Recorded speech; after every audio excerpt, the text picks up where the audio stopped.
Hello friends, welcome to Ronita's creation. আজকের video ভীষণই interesting হতে চলেছে, তো ভিডিওটা পুরো দেখার অনুরোধ রইল। ঠিক আছে, আমার নতুন ফোন অর্ডার করেছিলাম, ভিভো Y100। জানি এটা একটু পুরনো হয়েছে, তবু এর ক্যামেরা কোয়ালিটি আমি অনেক চেক করেছি, তো দেখে অর্ডার করেছিলাম। ফ্লিপকার্টে ছিল এটা ওপেন বক্স ডেলিভারি, তো তার জন্য তো এটা কেটে দেখতেই হয়েছে। তো চলো ফোনটা কীরকম এসেছে দেখা যাক।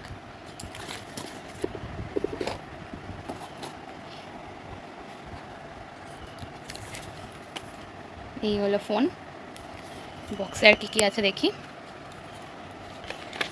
গাইড বুক রয়েছে, ওয়ারেন্টি কার্ড রয়েছে, এর সাথে দিয়েছে একটা ব্যাক কভার। এটা হচ্ছে চার্জার 44 ওয়াটের, আর এর সাথে কেবিল আর পিন দিয়েছে এটা একটা। এই হলো ফোন, বেশ হালকা।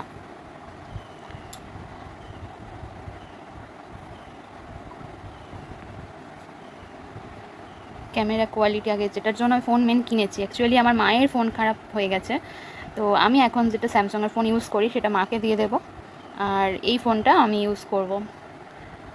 তো ক্যামেরা কোয়ালিটির জন্য আমি এই ফোনটা নিয়েছি। দেখতে পাচ্ছ ক্যামেরা কিন্তু খুব সুন্দর, কিন্তু ক্যামেরা পিছনে 50 MP রয়েছে, আর এর হচ্ছে OIS রয়েছে, ভিডিও স্টেবিলাইজেশন খুব ভালো হয়। সরি, ব্যাক ক্যামেরা রয়েছে 64 MP, আর তার সাথে 2 করে রয়েছে ডেপথ, আর সামনেরটা ফ্রন্ট ক্যামেরা 16 MP। তো ফ্রন্ট ক্যামেরাও ভীষণ। আজকে দিনটা ভীষণই স্পেশাল, কারণ সকালে এলো ফোন আর বিকালে হচ্ছে চড়ক।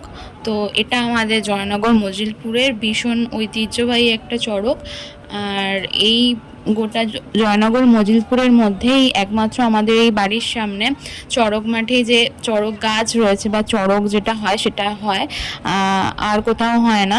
এটা অনেক দিনকার পুরানো, আর আমরা তো প্রায় বাঙালিরাই ভুলতেই বসেছি এই উৎসবটাকে। তো তাও এইখানে মানুষজনরা সবাই সহযোগিতা করে এখনো পর্যন্ত এই উৎসবটাকে টিকিয়ে রেখেছে, এটা তার জন্য অনেক ধন্যবাদ। তো আমাদের বাড়ির সামনেই একদম হয়, তো আমাদের ভীষণ মজা হয়। আর কত কষ্ট করে এই গাছটা আগে থেকে কেটে নিয়ে আসা হয়, তারপরে গাছের মাথাটা হচ্ছে কাটা হয় ওই চড়কের মাথাটা বসানোর জন্য। তারপরে গাছটাকে তুলে এবার মাথা বসিয়ে গাছ ওপরে তোলা হয়। অনেক কষ্টকর, সবাইয়ের সহযোগিতা ছাড়া এই কাজ অসম্ভব ব্যাপার।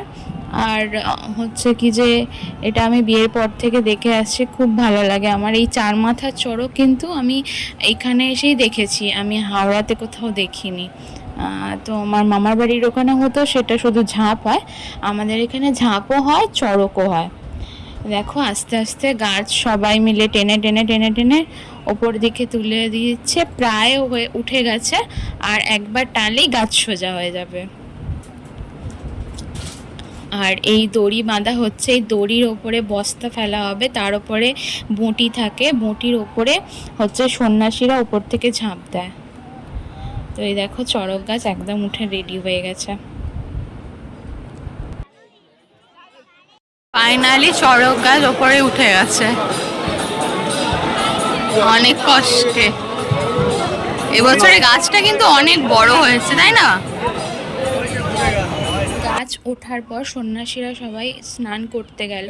এবার স্নান করে আমাদের মন্দির প্রদক্ষিণ করার পর কিন্তু এই ঝাঁপ আরম্ভ হবে। এবার এখানে যে মূল সন্ন্যাসী থাকে, যিনি মাঝখানে রয়েছে, তিনি সবার লাস্টে ঝাঁপ দেবেন, এবং ওনার ঝাঁপ যে এই শেষ হবে আর সাথে সাথে চড়ক গাছ ঘুরতে শুরু করবে। এই বছরে অনেকজন সন্ন্যাসী হয়েছিল, আর তার জন্য এবছর অনেক দেরি হয়েছে ঝাঁপ শেষ হতে।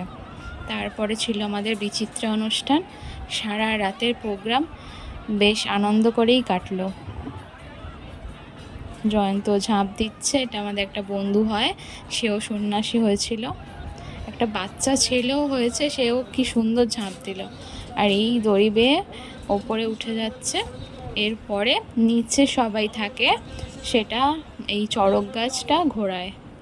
ভীষণ ভালো লাগে কিন্তু দেখতে। কিন্তু যারা এই কাজগুলো করে তাদের কিন্তু খুব কষ্ট হয়, ঘেমে একদম তো অবস্থা তার খারাপ থাকেই, কিন্তু তাদের হাতেও ভীষণ ব্যথা হয়।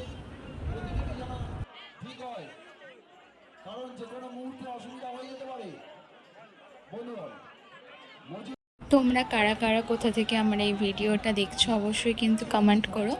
আমি তাহলে নেক্সট ভিডিওতে তাদের নাম নেব। আর কাদের কাদের ওখানে এরকম 4 মাথার চড়ক হয় সেটাও কিন্তু জানাতে একদম ভুলো না।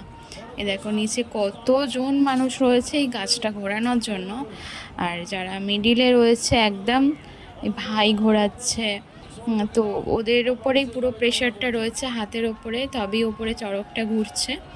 তো ওদের হাতের অবস্থা তো ভীষণই খারাপ হয়ে যায়, কিন্তু তবুও ঠাকুরের কৃপায় সেইভাবেও অতটাও প্রবলেম হয় না, ঠিকঠাকই থাকে।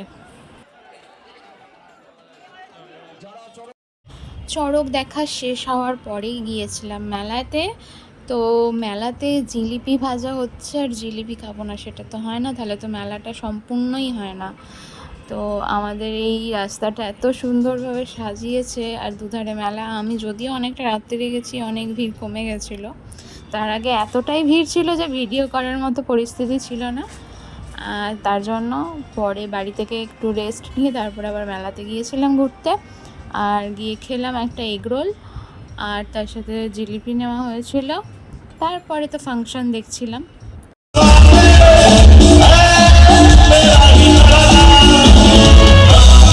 বড়োদের থেকে এই কুচো কাচাদের আনন্দ অনেক বেশি ছিল।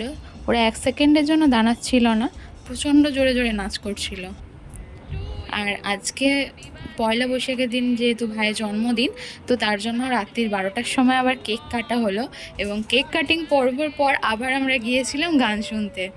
তো আজকের দিনটা পুরো ফুল প্যাকড আপ ডে, একসাথে এতগুলো অনুষ্ঠান সেলিব্রেট করা, তো বেশ বেশ মজা লেগেছে। বাড়ি থেকে কেক টেক সবাই মিলে কাটার পরে আবার এখানে এসে নাচ হচ্ছিল উত্তাল। তো একদম শেষ পজিশনে এসে ভীষণভাবে নাচ হচ্ছিল। ভাই নাচছে কীরমভাবে দেখো তোমরা। তো ওর নাচ দেখে তো আমার ভীষণ হাসি পাচ্ছিল, তো আমি ভিডিও করবো নাকি হাসবো তো সেটাই ভেবে পাচ্ছিলাম না। নাচ গানের মধ্যে দিয়ে বছরের শেষ এবং শুরুর দিনটা কাটলো। তো প্রায় আমাদের অনুষ্ঠান 12টা বেজে গেছিলো শেষ হতে। তো আশা করব বছরের প্রত্যেকটা দিন ভালো কাটবে, এবং আপনাদেরও ভালো কাটুক প্রত্যেকটা দিন। তো আপনাদের সবাইকে শুভ নববর্ষ। আর আপনাদের এই চড়ক পুজোর ভিডিও কীরকম লাগলো জানাতে কিন্তু একদম ভুলবেন না। আমার এই ভিডিওটা যদি ভালো লেগে থাকে তাহলে অবশ্যই একটা লাইক করবেন। তবে আজকে এই পর্যন্ত, আসছি, দেখা হবে অন্য কোনো ভিডিওতে। Tata, bye bye.